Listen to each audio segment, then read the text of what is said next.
Hey folks, this is Screamin' Sammy Skatch, aka the Skatch Man, coming at you. And as always, I am joined by Carl Savant. And Carl, we're going to sit down here and play a game called Arcadecraft. Arcadecraft was made by Firebase Industries. It was an Xbox Live title that has been ported over to the PC. Now, we got this game from Indie Gamer Chick, at Indie Gamer Chick on Twitter. With her Games Matter, hashtag Games Matter event. Carl, what do you think about that? We decided that games, in fact, do matter, right?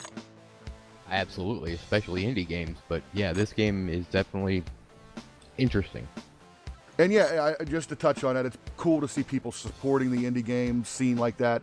And it's cool to see people like Firebase Industries make games such as Arcadecraft. And one of the things, we're going to get into the review here. So we're playing Arcadecraft, and what it is a simulation type game. It is listed on Steam as a casual indie simulation strategy. It's very much in the vein of the theme games, Theme Park, Theme Hospital, the what's the Prison Architect. But in this case, you're building an arcade. You're buying machines. You're placing those machines. You're trying to attract customers. Overall, Savant, why don't you go ahead and speak about your first impressions of the game? Well, the tutorial portion of it is actually very, very well done. It leaves nothing to question. It tells you exactly how you should be doing things and what you could possibly be doing, and your assistant is very outspoken. So all in all, it seems like it could be a lot of fun. It does pull you into the game rather quickly. It does pull you in and get you going. You're plopping your first machine down and starting to see money coming in. And actually, my first playthrough, I had to, I was plopping down all these machines because I wasn't sure how the revenue stream was going to work. And then I realized, oh wait, I got to back off of that if I want to be able to continue buying machines, right? Yeah, for sure. Now, have you noticed any glaring problems, technical difficulties, anything like that with the game? As of yet, no. I haven't really seen anything that is glitchy. It seems to be exactly the way it says it's supposed to be. Right, I haven't encountered any glitches or any rollbacks. One of the things I like about it is that it kind of auto-saves for you as you're playing, so you don't have to lose anything. A couple of times I've closed the game in the middle of the game, came back, and only lost maybe 5 or 10 minutes of gameplay. Now, I have a different resolution that's not supported because it's a port. A couple of the deficiencies that have come from the game are the fact that it is a PC port. The control scheme's a little awkward. It's like they forgot you have a mouse. Yeah, I agree with. You can't position or rotate machines using the mouse, and unless somebody could correct me on this, but as far as I've seen, I haven't found any options that allow you to adjust controls. Yeah, I haven't seen anything like that either. It'd be nice though. Now, being that this is a PC port, it was a console game first, I decided to go back and see if my controller would work on the PC version, and it in fact does. So if you have a controller, you may have more fun playing the game with the controls if you plug that in and enjoy it that way. Other than that, the limitations from it being a console port, the gameplay is fun and enjoyable. There's a lot of fun to be had here. It's neat to put down the machines. It's neat to see the money coming in. And there's a lot of little gameplay elements that kind of spice up the action. Picking up unruly customers and taking them over to the door. The hot spots, right? There really is a lot to pay attention to other than there's a game there, right? It's a simulation game with gameplay mechanics, I guess is what I'm trying to say. Yeah. I gotta say, there is one thing that really does draw me in, and that's the graphics. The graphics are pretty cool. Oh, it's a fun, cartoony style. The buzzwords, rad, and things like that floating over people's heads are amusing to see. When they bring in the pro gamers to play on your consoles, that's always fun. They're sitting there winning, and you get them to beat your high score on that game, and now that game's more popular and helps raise the popularity of your arcade. And again, there's gameplay mechanics driving what you're doing, which is kind of where you get the mixed bag a little bit. Some of the simulation aspects, I really wish I could pick, I think I should be able to pick which location in a city I could build an arcade. I'd like to be able to see reviews for the games I'm putting into my arcade.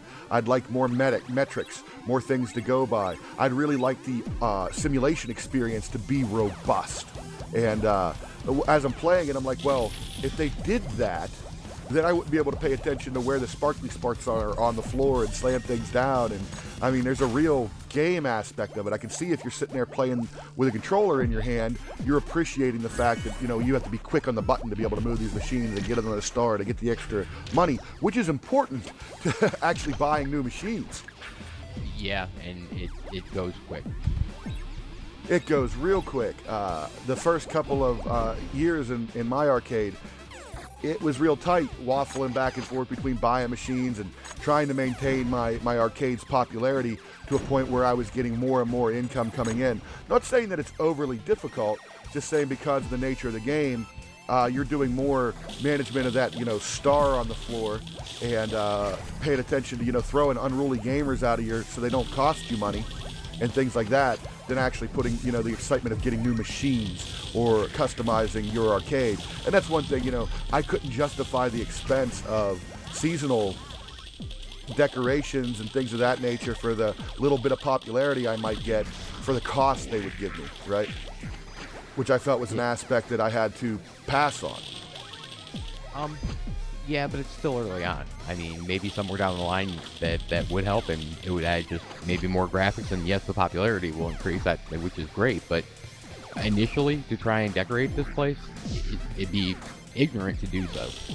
Yeah, well, yeah, because it's you know, you're going to find that it's going to hurt you, and I feel like it's kind of, the only thing that I say that's bad is I kind of feel like, you know, you want to decorate your place. I feel that's like holding it up there, right, so that you can't do that.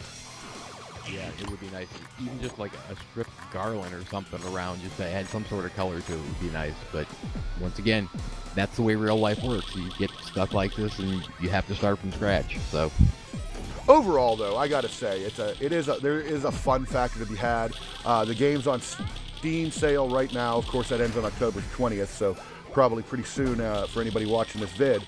But, you know, you're going to find it going on sale. It's only $9.99 when it's not on sale. It's not an expensive game. For what you're getting out of it and the gameplay you're going to get out of it, I'd say it's a pretty safe bet at $10. You know what I mean?